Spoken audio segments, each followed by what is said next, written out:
Hey everyone, it's Amarachi. Welcome to the Playing with Portals YouTube channel where we discuss all things unseen and intellectual and things of that nature. Thank you so much for watching. Please make sure you like, comment, and subscribe. We have some really great content coming up and even greater content that is already out. All right, so today we're going to be continuing our discussion on spiritual themes within families. This is a topic that I'm super excited to be delving into. I'm still trying to play around with the name that I want to call it. I know I say spiritual themes within families, but I want to give it a title. So I'm playing around with a few names. So once I get that down, then I'll be able to share that with you all. But today I wanted to specifically just kind of do a more detailed, I guess, introduction and kind of go into how you, as the individual, can start pulling out these themes within your family. All right. So the first thing is how exactly are we defining a spiritual theme? I think we kind of spoke on it in our past video, but just to kind of touch on it again, a spiritual theme refers to these non-physical characteristics found in a family that shape the group in some way, shape, or form, right? So these are the mentalities, it could be common mentalities in your family. That could be a potential spiritual theme. Common emotional ways or ways that you express your emotions. That can be a spiritual theme. Also talents and gifts. If there are talents that multiple people in your family have, or there's a gift that multiple people in your family have, that can also be a spiritual theme. We have a lot of examples of this in pop culture.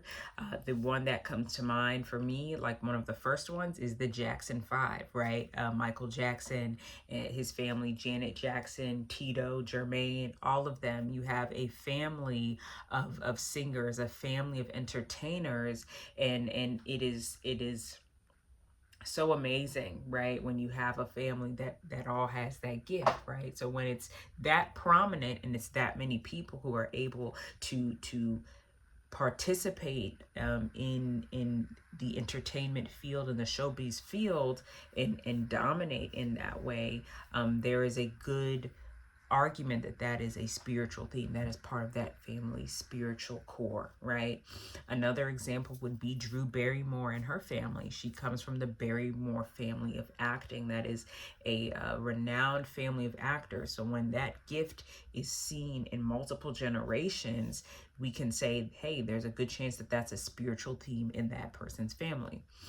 Another example would be the Wayans brothers or the Wayans family in general. You have a family of comedic talent, of acting talent, a family of entertainers and creatives, right? Who have all managed to do it on a global international stage, and you see it in multiple generations.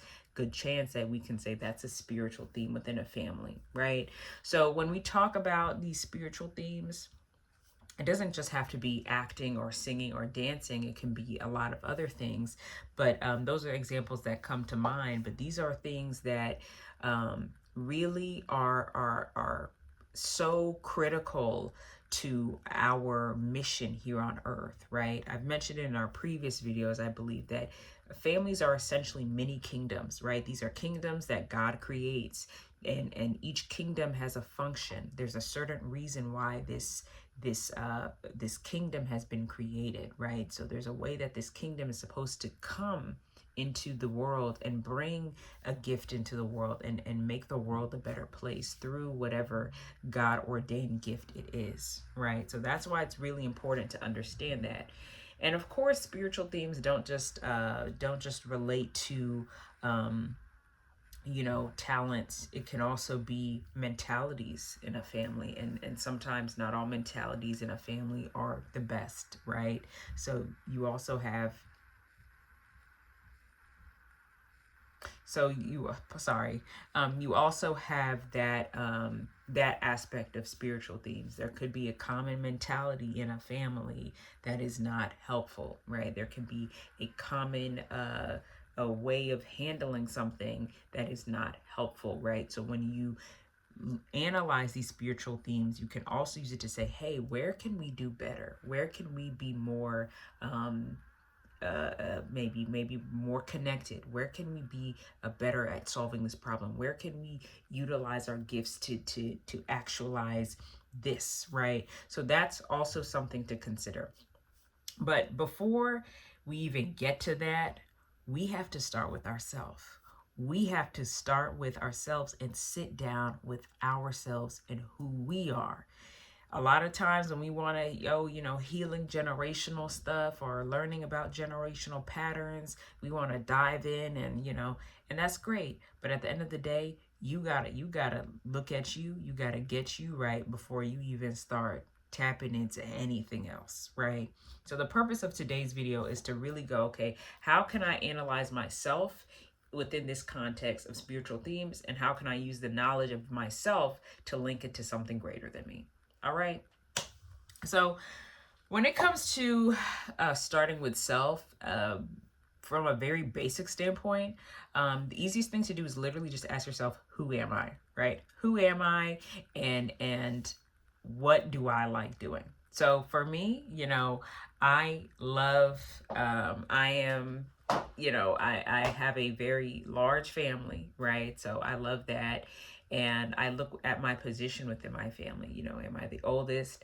Am I the youngest? Am I the middle child? And then how does that affect my positioning, right? So if you're the oldest sibling, okay, if you're the oldest siblings are typically, the leaders. They can become the third parent a lot of times because they have to guide the younger siblings, and that can be a lot of stress. That can, some say it's a form of trauma, and that can be a lot of pressure as well to set the tone for the siblings. So that positioning becomes tied into your individual story, right? Same thing with the middle child. People say the middle child is known for kind of being overlooked and maybe not having the attention on them as much. So then that kind of becomes your story. And then there's the youngest. Maybe the youngest is more carefree and gets away with things more. Then that is a part of your story. And then maybe if you're an only child, that shapes you too. So understanding your positioning and what your positioning did for you is crucial, right? Then another thing we could throw in there is like, okay, your name, right? Your name also has a lot of power, what your name is. So my name is Amarachi, which means the grace of God. So how does that tie into me? How does that tie into what I'm supposed to be and what I should be doing and my entire existence, right? So leaning into your name. Okay, what does my name mean? And even asking, why was I named this, right? So that's another way when we can really ask ourselves, okay, what is this? Why, who am I, right? What is this that I'm dealing with here? So name, positioning, and then just break it down. Okay, what have I always liked doing? So for me, I am a writer. Like everywhere I go, I love holding pens, and I just noticed that my pen matches my outfit, so that's nice. But I love holding pens. I've always had journals my entire life. I wrote my first book at age 5. Like I would write little stories here and there. I used to type stories as well. So for me, that's something I love. So I know that's a gift of mine. I know that's a talent of mine. I know that's something that I excel at.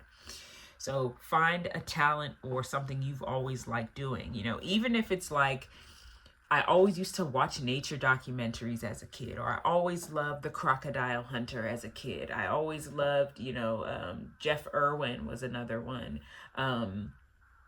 Jeff Irwin. Jeff, there was one nature guy named Jeff. I know the Irwins are, Steve Irwin is Crocodile Hunter.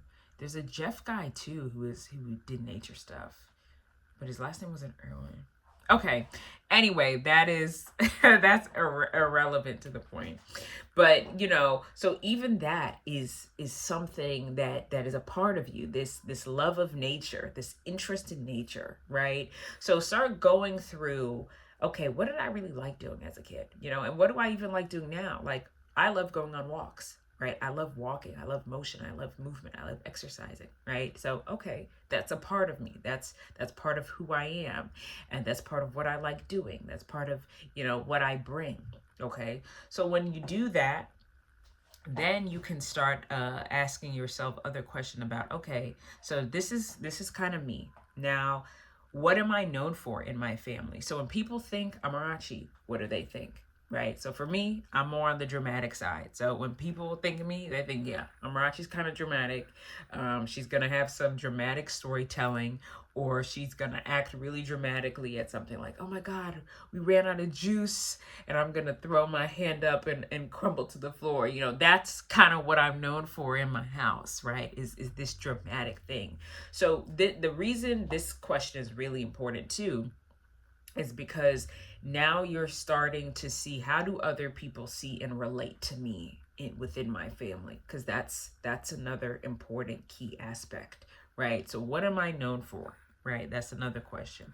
So if you're known for the dramatics, or maybe you're known as, hey, all my siblings come to me for advice, or maybe you're known as the goofy comic relief in your family, or maybe you are seen as maybe a little quieter, or maybe you're the person who says, nah, something ain't right, or you're the person who will say, hey, what are y'all doing? That's not the best way to go about. That's not the right thing to do. Maybe you are that person, the person who calls it out and he's like, that ain't right, so you have your what you're known for within your family, right? And then that could also correlate to your I guess your role in your family. Maybe you are the mediator, so if people have conflict, you're the person who's like, hey, let's sit down and let's talk about it. Or maybe you are, like I said, the comic relief, so your role is to make everybody laugh and smile and to bring joy and to entertain. You see what I'm saying? So once you start seeing, okay, here's who I am, this is how other people see me, then we can start pulling out larger things. Okay. So, for example, I mentioned that I like writing. Okay. So I mentioned I like writing. This is a talent I have. But when we're talking about spiritual themes, now we have to start paying attention to how we relate to others and seeing what other people got going on. Okay. So if I like writing, okay, and then I start looking, this relative also likes writing. This relative also likes writing. This relative loves to read. This relative also writes. This relative writes articles. This person writes books. This person writes blogs. Then I start saying, hey, there are a lot of writers in my family. Maybe it's not just me liking writing, isn't just a coincidence or a fluke, or just, it's just there. Maybe me liking writing and me using writing as a form of artistic expression and a form of communicating ideas, thoughts, and powerful prose is an intrinsic aspect of my DNA. It's an intrinsic aspect of my bloodline. You see what I'm saying? So now that I've identified that, I've seen a theme within my family. So what does that then tell me? That tells me that writing is our gift. Writing and using our words and putting pen to paper or pencil to paper to convey certain themes is how we are going to show up in the world and help bring something good to the world, or help raise the consciousness, or help, communicate things that maybe people haven't been communicating before. Or we're going to add our own, creative twist to language, right? These are the things that that should maybe start prompting you. Okay, I'm not the only one in my family who does this. I'm not the only one in my family who experiences this. So what does that tell me, right? So that's kind of where we want to be going with this, okay? So I guess homework or something to consider is that once I really grapple with myself and sit with myself and go, who am I? What do I like? What do I not like? How do I relate to things on an emotional level, on a not so, mental level, whatever you want to call it.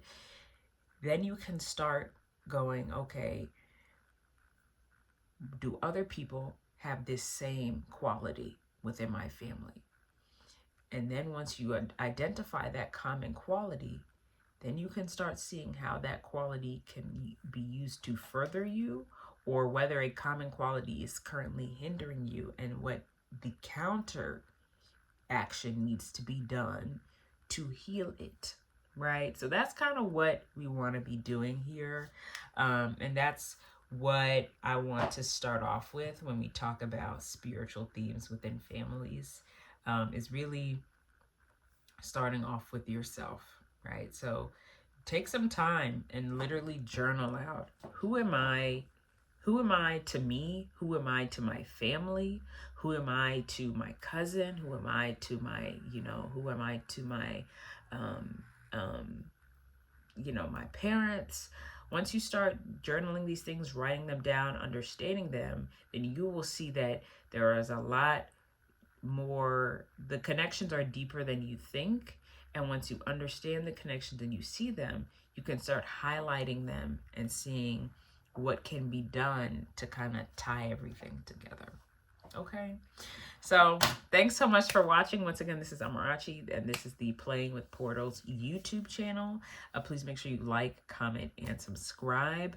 I do have a Patreon as well, and we do meet twice a month to discuss things along these lines, as well as dive into other very cool aspects of the spiritual world and things along those lines. So if you are interested in joining, make sure you go ahead and click the link below, as well as check out my other one-on-one sessions, Reiki repair, as well as Reiki for rookies. These are 2 one-on-one sessions that I've created for people who've either gone through some more negative aspects of the energy healing world and would like some, support kind of getting through that experience, as well as for people who are kind of newcomers to the field and would love to kind of learn more about my pitfalls and kind of shape an outline for how they can avoid things I avoided and get, a solid practice off of the ground. All right. So thanks so much for watching. This is once again Playing with Portals, and I'll see you next time. Bye.